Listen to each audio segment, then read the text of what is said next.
Good evening students, मैं हूं विवेक कुमार गुप्ता और स्वागत है आपके मेरे चैनल में विवेक गुप्ता कॉमर्स क्लासेस। तो आज हम क्लास 11th का बीएसटी में एक लास्ट टॉपिक लेकर चलते हैं। ये लास्ट टॉपिक के बाद आपका चैप्टर नंबर 1 एंड हो जाएगा।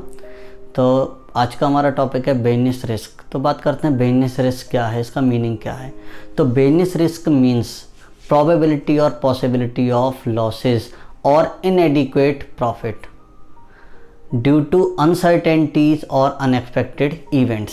तो बिजनेस रिस्क मीन्स पॉसिबिलिटी और प्रोबेबिलिटी ऑफ लॉसेस और inadequate profit due to uncertainties और अनएक्सपेक्टेड इवेंट्स। मतलब पॉसिबिलिटी है, संभावना है, प्रोबेबिलिटी है, संभावना है ऑफ लॉसेस। बिजनेस में हमें लॉसेस की संभावना है, या कम प्रॉफिट, इनएडिक्वेट अपर्याप्त, कम प्रॉफिट की संभावना है ड्यू टू अनसर्टेनिटीज, कुछ बिजनेस में अनिश्चितताएं होती हैं, एंड अनएक्सपेक्टेड इवेंट जिनका हमें अनुमान नहीं है। तो देखिए, बिजनेस रिस्क आपने पढ़ा था, रिस्क बिजनेस का एक एसेंशियल पार्ट है। बिजनेस है तो रिस्क इसमें होगा ही होगा। अब बिजनेस रिस्क एक क्या है, प्रोबेबिलिटी, पॉसिबिलिटी है। बिजनेस में कम प्रॉफिट होने की पॉसिबिलिटी है और लॉस भी होने की पॉसिबिलिटी है ड्यू टू अनएक्सपेक्टेड और अनसर्टेनिटीज इवेंट्स। यानी कि फ्यूचर में क्या होने वाला है बिजनेस में नहीं पता। फॉर एग्जांपल, लोगों का फैशन चेंज हो गया, ट्रेंड चेंज हो गया, टेस्ट चेंज हो गया, गवर्नमेंट ने कोई पॉलिसी चेंज कर दी, इससे बिजनेस को लॉस भी हो सकता है और कम प्रॉफिट भी हो सकता है। अब नेक्स्ट इसकी बात करते हैं, नेचर और feature of business risk. Nature या फीचर क्या है बिजनेस रिस्क के। Business risk arise due to uncertainties. Business risk जो अराइज होगा वो अनसर्टेनिटीज से अराइज होगा। अनसर्टेनिटीज अनिश्चितताएं हैं बिजनेस में। देखिए, फ्यूचर अनसर्टेन है, क्या होना है फ्यूचर में किसी को नहीं पता। नेचुरल कैलेमिटी आ गई आपकी, लाइक अर्थक्वेक, फेमिन, ठीक है, ड्रॉथ वगैरह, अनसर्टेनिटी है। गवर्नमेंट ने पॉलिसी चेंज कर दी, लोगों का टेस्ट, फैशन, ट्रेंड कुछ भी चेंज हो गया, तो business risk arise due to uncertainties. Uncertainties, future uncertain है, कुछ नहीं पता क्या होगा, तो बिजनेस रिस्क अराइज होता है। Risk as an essential part of every business. हर एक बिजनेस का एसेंशियल पार्ट रिस्क है। अब रिस्क जो डिपेंड करेगा वो बिजनेस के नेचर और साइज पे डिपेंड करेगा। ये हमारा नेक्स्ट पॉइंट आ रहा है। तो एसेंशियल पार्ट है। पूरी दुनिया में, पूरे वर्ल्ड में ऐसा कोई बिजनेस नहीं है जिसमें केवल प्रॉफिट ही हो। हर बिजनेस में रिस्क जरूर होगा, हर बिजनेस में रिस्क जरूर होगा। तो एसेंशियल पार्ट एवरी बिजनेस का है। Degree of risk depend upon the nature and size of business. Degree मतलब जो रिस्क की मात्रा है वो बिजनेस के साइज और नेचर पर डिपेंड करेगा। छोटा बिजनेस कम रिस्क, बड़ा बिजनेस ज़्यादा रिस्क, ये तो हो गया साइज। अब नेचर, अगर आप फैशन आइटम्स बेचते हैं, फैशनेबल आइटम्स बेचते हैं, तो आपका बिजनेस में ज़्यादा रिस्क है। अगर एक आपकी जनरल स्टोर है तो आपका कम रिस्क है। तो डिपेंड करता है nature and size of business. तो नेचर आपके बिजनेस का, अगर फैशन डिज़ाइनिंग का आपका काम है, आपका बिजनेस है, फैशन के आइटम्स आप लोग बेचते हैं, आप बेचते हैं, अगर बिजनेस करते हैं, तो उसमें आपके लिए ज़्यादा लॉस है, क्योंकि कब ट्रेंड चेंज हो जाए, कब फैशन चेंज हो जाए नहीं पता, तो बहुत बड़ा लॉस है, बहुत बड़ा रिस्क है। और छोटा बिजनेस है तो कम रिस्क है, बड़ा बिजनेस है तो ज़्यादा रिस्क है। ये नेचर और साइज आपका हो गया। Profit is the reward for bearing the risk. हर एक बिजनेस में जब हम प्रॉफिट बियर कर रहे हैं तो रिस्क भी बियर करेंगे, और जब रिस्क बियर कर रहे हैं तो प्रॉफिट भी बियर करेंगे। मोर प्रॉफिट मोर रिस्क, लो प्रॉफिट लो रिस्क, ये हम पहले भी पढ़ चुके हैं बिजनेस में। तो जब बिजनेसमैन प्रॉफिट ले रहा है तो रिस्क भी बियर करेगा। ये आपके नेचर और फीचर हो गए। नेक्स्ट है हमारा कॉजेज ऑफ बिजनेस रिस्क। तो 4 कॉज हैं बिजनेस रिस्क के। 4 कारण से हमारे बिजनेस में या तो लो प्रॉफिट होगा या लॉसेज होने के चांसेस हैं। तो पहला कॉज है नेचुरल कॉजेज। नेचुरल कॉजेज एक ह्यूमन बीइंग, एक पर्सन के बियॉन्ड द कंट्रोल, कंट्रोल से बाहर हैं, वो उस पर कंट्रोल नहीं कर सकते। Natural cause, natural cause due to arise natural calamities.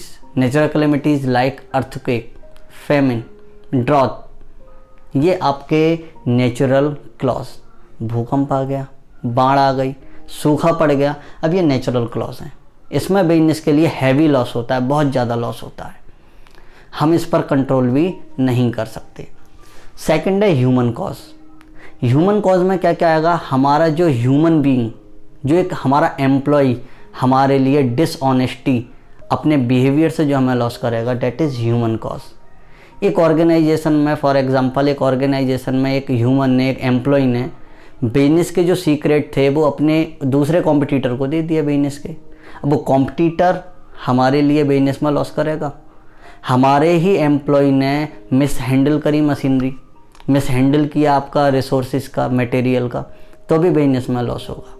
तो ये ह्यूमन कॉज, जो ह्यूमन बीइंग, जो एम्प्लॉय की वजह से बिजनेस में रिस्क हो रहा है, that is human cause. Next है इकोनॉमिक कॉज। इकोनॉमिक कॉज हमारी इकोनॉमिक कंडीशन, मतलब इकोनॉमी चेंज होने पर, लाइक आपका गवर्नमेंट ने अपनी पॉलिसी चेंज कर दी, लोगों ने डिमांड कम कर दिया, हमारे प्रोडक्ट का डिमांड कम हो गई मार्केट में। नेक्स्ट आपका लोगों का टेस्ट चेंज हो गया, फैशन चेंज हो गया, ट्रेंड चेंज हो गया, प्रेफरेंस चेंज हो गया, डेट इज़ इकोनॉमिक कॉज। तो economic cause due to arise change of government policy, next है change of taste, fashion, trend, preference of persons, demand भी कम हो गई हमारे गुड्स की मार्केट में, तो इकोनॉमिक कॉज। नेक्स्ट है फिजिकल कॉज। फिजिकल कॉज का मतलब है हमारी जो मशीनरी वगैरह हैं, टेक्नोलॉजी पुरानी हो गई, मशीनों की टेक्नोलॉजी पुरानी हो गई, आउटडेटेड हो गई, या आपका शॉर्ट सर्किट से मशीनरी आपकी ख़राब हो गई, फिजिकल कॉज। तो फिजिकल कॉज में आपका लॉस हो गया। तो ये 4 कॉज थे जिनसे हमारे बिजनेस को रिस्क लॉस होता है। अब बात आती है types of business risk. 2 types of business risk, insurable risk and non insurable risk. तो इंश्योरेबल रिस्क नाम से पता चल रहा है ऐसे रिस्क जिनका हम इंश्योरेंस करा सकते हैं, ऐसे रिस्क जिनका होने पर हमें इंश्योरेंस कंपनी से कंपनसेशन मिल जाएगा, हम अपने लॉस को पूरा कर सकते हैं, डेट इज़ इंश्योरेबल रिस्क। अब इंश्योरेबल रिस्क में कौन कौन से रिस्क आएंगे, natural cause and physical cause. Natural cause, आपने फ्लड, अर्थक्वेक, फेमिन से आपने बचने के लिए किसान अपना इंश्योरेंस करा लेता है। आप अपने बिजनेस में भी इंश्योरेंस करा सकते हैं, जो भी आपको लॉस अर्थक्वेक, फेमिन वगैरह से होगा। फिजिकल कॉज, आपकी एसेट्स लॉस बाई फायर हो गई, तो भी आप उसका इंश्योरेंस करा सकते हैं। तो नेचुरल कॉज और फिजिकल कॉज इंश्योरेबल रिस्क हैं, क्योंकि आप इनका इंश्योरेंस करा सकते हैं। लेकिन नॉन इंश्योरेबल रिस्क क्या हैं, ऐसे रिस्क जिनका आप इंश्योरेंस नहीं करा सकते, ऐसे रिस्क जिनका आप इंश्योरेंस नहीं करा सकते और इंश्योरेंस कंपनी आपको कोई कंपनसेशन नहीं देगी, आपको कुछ भी पे नहीं करेगी, that is non insurable risk. अब नॉन इंश्योरेबल रिस्क सारा का सारा बिजनेसमैन बियर करेगा, बिजनेसमैन को कुछ कंपनसेशन नहीं मिलेगा। नॉन इंश्योरेबल रिस्क, इसमें कौन कौन से रिस्क हैं, economic risk and human risk. Human risk, आपका एम्प्लॉय आपके साथ फ्रॉड कर रहा है, आपका एम्प्लॉय आपके साथ चीट कर रहा है, आपके एम्प्लॉय ने मिस हैंडल किया मशीनरी, मिस हैंडल किया आपका रिसोर्स मटेरियल, आपके सीक्रेट लीक कर दिया आपके कॉम्पिटिटर के लिए, तो ये इसका आप इंश्योरेंस नहीं करा सकते। And economic cause, market situation कब चेंज हो जाए, कब टेस्ट चेंज हो जाए, कब प्रेफरेंस चेंज हो जाए, कब गवर्नमेंट अपनी पॉलिसी चेंज कर दे, कुछ नहीं पता, तो आप इसका भी इंश्योरेंस नहीं करा सकते। तो नेचुरल कॉज और फिजिकल कॉज का इंश्योरेंस करा सकते हैं, इकोनॉमिक और ह्यूमन का आप इंश्योरेंस नहीं करा सकते। तो ये बच्चों आपका टॉपिक कंप्लीट हो गया, बिजनेस रिस्क, नेचर, फीचर्स और causes and types of business risk. I hope ये टॉपिक आपके अच्छे से समझ में आ गया होगा। फिर भी आपको अगर कोई प्रॉब्लम है इससे रिलेटेड तो आप मुझसे कमेंट में पूछ सकते हैं।